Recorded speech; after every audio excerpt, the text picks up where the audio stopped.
كتاب أنزلناه إليك مبارك ليدبروا آياته وليتذكر أولو الألباب. نحمده ونصلي ونسلم على رسول الکریم، اما بعد۔ قرآن مجید کے مفہوم کے حوالے سے ایک اور موضوع کے ساتھ حاضر خدمت ہیں، اور بتانا یہ مقصود ہے کہ قرآن مجید میں استعمال ہونے والے کلمات اپنی ذات میں بہت یونیک ہوتے ہیں، اور اگر یہ کہا جائے تو بے جانا ہوگا کہ قرآن میں مترادفات نہیں ہوتے، یعنی آپ یہ نہیں کہہ سکتے کہ ایک لفظ جو استعمال ہوا ہے اس کے مقابلے میں جو دوسرا لفظ استعمال ہوا ہے اس کا مترادف ہے، ایسا ممکن نہیں ہے، بلکہ قرآن میں ہر ایک کلمہ یونیک ہے۔ اب جیسے مثال ہے، ایک کلمہ ہے بر، تو اس کا ترجمہ بھی ہم نیکی کرتے ہیں، صالحات کا ترجمہ بھی ہم نیکی کرتے ہیں۔ اس کی وجہ یہ ہے کہ باقی جو زبانیں ان کا دامن تنگ ہے، تو وہ جو ویرائٹی، یا آپ کہہ لیں کہ جو دلالت معانی کسی کلمے کے اعتبار سے قرآن کے اندر پائی جاتی ہے، وہ کسی اور زبان میں ممکن نہیں۔ اسی لیے کہا جاتا ہے کہ قرآن کی ٹرانسلیشن اور اس کا ترجمہ یہ انسان کی بس کی بات نہیں۔ ایک مفہوم ہے جو کسی زبان میں ہم بیان کر دیتے ہیں، لیکن جو قرآن کا اپنا ایک مزاج ہے، تو اس مزاج کو کسی دوسری زبان میں منتقل کرنا یہ ممکن نہیں ہے۔ تو یہ ضروری ہے کہ قرآن کے اوپر غور کیا جائے، اسی لیے تدبر کا لفظ ہے۔ افلا یتدبرون القرآن ام علی قلوبہم اقفالها، کہ یہ لوگ جو ہیں یہ قرآن پہ تدبر کیوں نہیں کرتے، کیا ان کے دلوں کے اوپر تالے پڑ گئے؟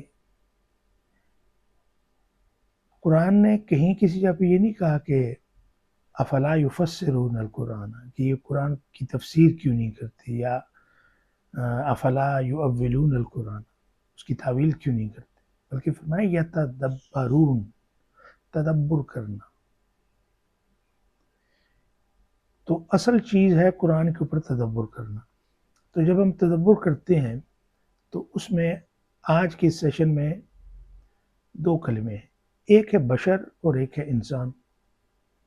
دیکھنے میں دونوں الفاظ جو ہیں وہ ایک جیسے ہیں، میں کہوں گا کہ میں بشر بھی ہوں، میں انسان بھی ہوں، آپ بشر بھی ہیں، انسان بھی ہیں، لیکن قرآن کے اندر جب یہ الفاظ استعمال ہوتے ہیں تو اپنی انفرادیت کے اعتبار سے ان کی جو دلالت معانی ہے وہ مختلف ہو جاتی ہے۔ کہنے کا مطلب یہ ہے کہ کلمات جب کسی شے کا مسمى بنتے ہیں تو وہ اس میں پائے جانے والی صفات کے آنے سے اور نکل جانے سے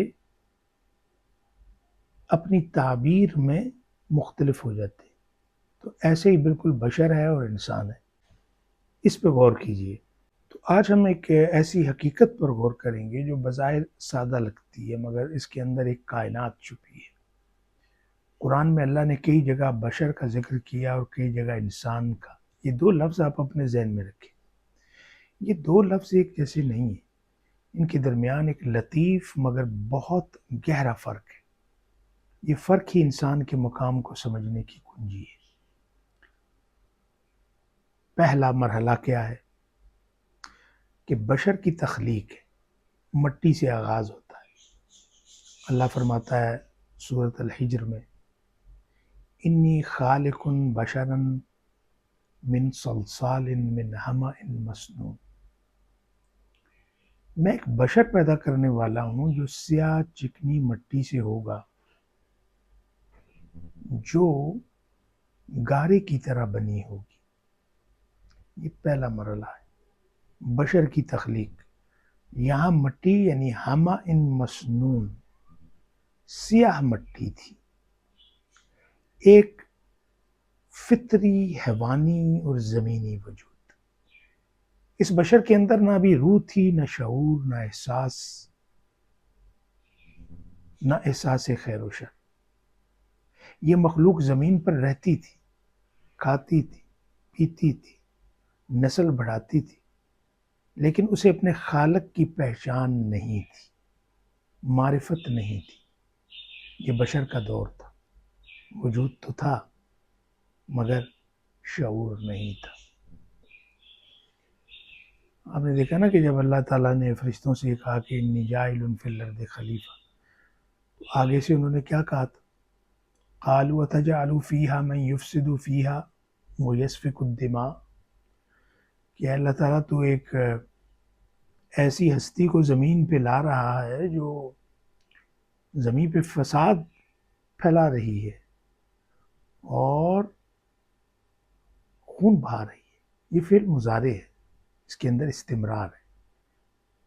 یہاں پر اس کا اگر آپ فیوچر میں ترجمہ کریں گے تو وہ صحیح نہیں بیٹھتا۔ اس کی وجہ یہ ہے کہ بشر اس وقت تخلیق ہو چکا تھا، زمین کے اندر وہ عرصے سے رہ رہا تھا، لیکن اس کے اندر جو احساس خیر اور شر ہے وہ ابھی تک پیدا نہیں ہوا تھا۔ تو فرشتے آبزرو کرتے تھے، دیکھتے تھے کہ یہ زمین پہ کیا کر رہا ہے، ایک دوسرے کی گردنیں مار رہا ہے، خون بہا رہا ہے اور زمین کے اوپر فساد پھیلا رہا ہے۔ تو انہوں نے ایک طرح کا استفسار کیا، یہ اعتراض نہیں ہے، اس لیے کہ فرشتے اللہ سے محبت کرتے ہیں، اس کی تسبیح و تحلیل کرتے ہیں، تو یہاں پہ اعتراض کا سوال نہیں ہے بلکہ استفسار ہے کہ اللہ تعالیٰ یہ کام تو اس طرح کا زمین کے اوپر ہم دیکھ رہے ہیں اور پھر تو اس کو اپنا خلیفہ بنانے لگا ہے۔ دوسرا مرحلہ اس مٹی کو بدلنا، وہ کون سا ہے؟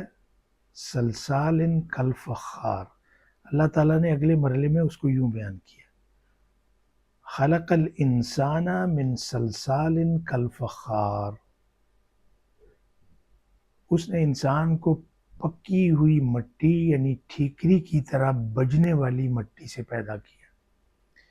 یہ وہ لمحہ تھا جب عام مٹی ایک نئی حالت میں پہنچی، یعنی سلسال یعنی خشک، مضبوط اور گونجدار مٹی۔ یہ ایک اشارہ ہے کہ اب تخلیق میں تکمیل آ رہی ہے، اب مخلوق وہ نہیں رہی جو صرف جسمانی سطح پر زندہ تھی، یہاں سے روح پھونکنے کی تیاری شروع ہوتی ہے۔ پھر آگے آتا ہے تیسرا مرحلہ، وہ نفخ روح کا مرحلہ ہے، مٹی سے نور کا تعلق۔ اللہ تعالیٰ فرماتا ہے فَإِذَا سَوَّيْتُهُ وَنَفَخْتُ فِيهِ مِن رُوحِي فَقَعُوا لَهُ سَاجِدِينَ۔ الفاظ پہ غور کیجئے، فَإِذَا سَوَّيْتُهُ، کہ جب انسان کو میں نے بنا دیا، وہ بشر تھا لیکن پھر جب اس کے اندر وہ تبدیلیاں کیں، اب وہ مرحلہ آیا کہ جب مٹی کو نور سے جوڑنا تھا، اللہ کی روح سے جوڑنا تھا۔ فرماتے ہیں، اللہ فرماتا ہے جب میں اسے درست شکل میں بنا دوں اور اس میں اپنی روح پھونک دوں تو تم سب اس کے آگے سجدہ کرو۔ یہ آیت وہ لمحہ بیان کرتی ہے جب بشر انسان بن گیا۔ یہ نفخ روح ہی اصل فرق ہے، مٹی وہی رہی مگر اب اس میں نور الہی داخل ہو گیا۔ یہی انسان ہے جو زمین سے جڑا ہوا ہے مگر اس کے اندر آسمان کی جھلک ہے۔ اب اس کے پاس صرف جسم نہیں بلکہ عقل، شعور، احساس اور وجدان ہے۔ اسی لیے تو اللہ نے فرمایا تھا انی اعلم ما لا تعلمون، کہ فرشتوں جو میں جانتا ہوں وہ تم نہیں جانتے۔ اب چوتھا مرحلہ ہے، وہ ہے علم و بیان کا مرحلہ، انسان کی پہچان کا مرحلہ، معرفت کا مرحلہ۔ اللہ تعالیٰ نے فرمایا الرحمن علم القرآن خلق الانسان علمہ البیان. رحمان نے قرآن سکھایا، پھر انسان کو پیدا کیا، پھر اسے بیان سکھایا، یعنی پہچان اور اظہار کی صلاحیت. اب غور کیجیے اس آیت پہ کہ انسان کی تخلیق سے پہلے اسے قرآن کا علم دیا گیا، اس کو قرآن سکھا دیا گیا، پھر اسے تخلیق کیا گیا. اس کا کیا مطلب ہے؟ بشر تو وہ پہلے ہی تھا نا، پہلے مرحلے میں. تو پھر اس کو وہ جو ہے نا وَعَلَّمَ آدَمَ الْأَسْمَاءَ كُلَّهَا، اس کا کیا مطلب ہے؟ اس کا مطلب ہے علم القرآن. اس کو اس لوح مکنون میں چھپے ہوئے قرآن کی تعلیم دی گئی، پھر اس کے اندر شعور پیدا ہوا. یعنی ایک مرحلہ تعلیم قرآن سے پہلے کا کیا تھا کہ نفخت فیہ من روحی، اللہ نے اپنی روح اس میں پھونکی، وہ مٹی نور سے انٹروڈیوس ہوئی، اس کو قرآن سکھایا، تو پھر ایک انسان بن گیا. جب انسان بن گیا علمہ البیان، اس کو پہچان دی، اظہار کی صلاحیت دی. تو دیکھیے پہلے قرآن پھر تخلیق، یعنی انسان کو اس کی ذمہ داری، قانون اور ہدایت پیدائش سے پہلے سکھا دی گئی. اسی لیے انسان وہ مخلوق ہے جو حق و باطل میں فرق کر سکتا ہے. اسی شعور کو اللہ نے بیان کہا ہے. یہی چیز بشر سے انسان کو جدا کرتی ہے. پانچواں مرحلہ کیا ہے؟ سمع، بصر، فؤاد، شعور کی تکمیل کا مرحلہ ہے. اللہ نے فرمایا ثم سواہ ونفخ فیہ من روحہ وجعل لکم السمع والابصار والافئدۃ قلیلا ما تشکرون. یعنی اس نے اسے درست بنایا، پھر روح پھونکی، پھر تمہیں سننے، دیکھنے اور سمجھنے کی صلاحیت دی. یہ تینوں صلاحیتیں سمع، بصر، فؤاد انسان کو زمین کی تمام مخلوقات سے ممتاز کرتی ہیں. سمع واحد ہے، سمع واحد ہے نا، کیونکہ سننے کی صلاحیت سب میں ایک جیسی ہے. لیکن ابصار بصر کی جمع ہے، کیونکہ دیکھنے اور سمجھنے کے زاویے سب کے الگ الگ ہیں. سبحان اللہ. اور فؤاد کس کو کہتے ہیں؟ یہ وہ دل ہے جہاں سے احساس، شعور اور ادراک پیدا ہوتا ہے. ایک تو آپ کے جسم کے اندر خون کا لوتھڑا ہے جو خون کو پمپ کرتا ہے، وہ قلب ہے. فؤاد اس قلب کی، اس کا جو فنکشن ہے اس کو کہا جاتا ہے. یعنی وہ دل ہے جہاں سے احساس، شعور اور ادراک پیدا ہوتا ہے. چھٹا مرحلہ خلافت ارض ہے، انسان کا منصب. جب یہ سب ہو گیا تب اللہ تعالیٰ نے کیا فرمایا؟ وَإِذْ قَالَ رَبُّكَ لِلْمَلَائِكَةِ إِنِّي جَاعِلٌ فِي الْأَرْضِ خلیفہ، یعنی اے فرشتوں میں زمین میں ایک خلیفہ بنانے والا ہوں. یہ اعلان بشر کے لیے نہیں تھا، یہ انسان کے لیے تھا. اس کے لیے جس میں روح الہی، علم اور بیان موجود ہے. یہی وجہ ہے کہ وہاں پر فرشتوں کو غلط فہمی ہوئی، کیونکہ وہ اب تک زمین پر بشر کو دیکھتے چلے آ رہے تھے. اس لیے اللہ نے کہا تھا کہ انی اعلم ما لا تعلمون، کہ اے فرشتوں جو میں جانتا ہوں وہ تم نہیں جانتے. یہ جس کو تم دیکھ رہے ہو یہ بشر ہے جو زمین پہ فساد پھیلا رہا ہے، جو گردنیں مار رہا ہے، جو خون کی ہولی کھیل رہا ہے. یہ بشر ہے، اس نے انسان بننا ہے، تب اس کے سر پر خلافت کا تاج سجنا ہے. تو اس لیے فرمایا نا کہ انی اعلم ما لا تعلمون، یعنی انسان کے اندر وہ نور ہے جو اس کے اعمال سے ظاہر ہونا ہے. پھر ساتواں مرحلہ ہے فرشتوں کا سجدہ، عزت کا اعلان.